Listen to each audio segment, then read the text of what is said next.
ফিরে এলাম বিরতির পর। আমরা অন্যান্য খবরের দিকে চোখ রাখবো, তবে একটু ঘুরে আসবো বাংলার পুজো থেকে। একদম মহালয়ার পর থেকেই বাংলার বিভিন্ন জায়গায় রীতিমতো উপচে পড়া ভিড়। তবে সেই শহরের পুজো ছাড়িয়ে একটু যাব আমরা শহরতলির দিকে।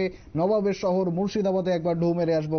মুর্শিদাবাদ জেলা হাতির দাঁতের শিল্পকর্মের জন্য বিদেশিদের তাক লাগিয়ে দিয়েছিল হস্তিদন্ত শিল্প। এই জেলার শিল্পীরা যে কোনো আকৃতির দাঁত থেকে নজর কাড়া সামগ্রী তৈরি করতে পারতেন। অরিচিহ্ন, কলম, টাপিগির্দি, চোরসে এই সমস্ত যন্ত্র দিয়ে নিপুণভাবে হাতির দাঁতের উপর ফুটো কারুকার্য।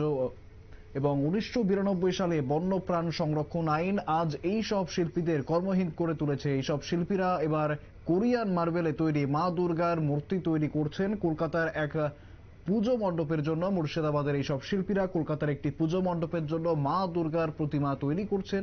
একসময় মুর্শিদাবাদ জেলায় এই হাতির দাঁতের শিল্প ভারতবর্ষ ছেড়ে বাইরেও তার সুনাম অর্জন করেছিল, কিন্তু এই শিল্প বন্ধ হয়ে যাওয়ার পর এই শিল্পকর্মের সঙ্গে যারা জড়িত ছিল তারা বসে না থেকে কোরিয়ার থেকে মার্বেল নিয়ে এসে নানান ধরনের মূর্তি তৈরি করছেন। এবার বহরমপুর কাগড়া এলাকার এই শিল্পীরা প্রায় 6 মাস সময় ধরে কোরিয়ান মার্বেলে সাদা ধবধবে সূক্ষ্ম হাতের কাজে মা দুর্গার অপরূপ প্রতিমা তৈরি করেছেন। সেই ছবি আপনারা দেখতে পাচ্ছেন নিউজ ভ্যানগার্ডের পর্দায়। কি জানাচ্ছেন তারা, একবার শুনবো।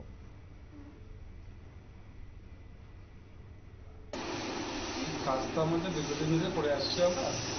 এখন অর্ডার পাওয়ার পর সেই কাজটা আমাদের মাস 6 ধরে চলছে।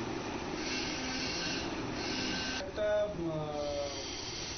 এর আগেও কোরিয়ান মেটেরিয়ালে বানিয়েছিলাম, সেটা স্টেটে নিয়ে ফার্স্ট হয়েছিল। তো সেখান থেকে ওরা দেখার পর আমাদের অর্ডার আসে, তো সেটা দেখেই এই কাজটা আসে। এটা একটা ম্যানুয়াল স্টোর, কিন্তু এটা ম্যানুফ্যাকচার করে কোরিয়া, এটা কোরিয়ার থেকে আসে। আর এই মেটেরিয়ালটাতে কাজটা করা সম্ভব, এটা অনেকটা হাতির দাঁতের মতন দেখতে, আর ফিনিশিংটা অনেকটা ওই রকম টাইপের আসে। আর কাজটা এটা কি, সেটা লাইফ টাইম প্রোডাক্ট, এটা আপনাদের নষ্ট হবার না।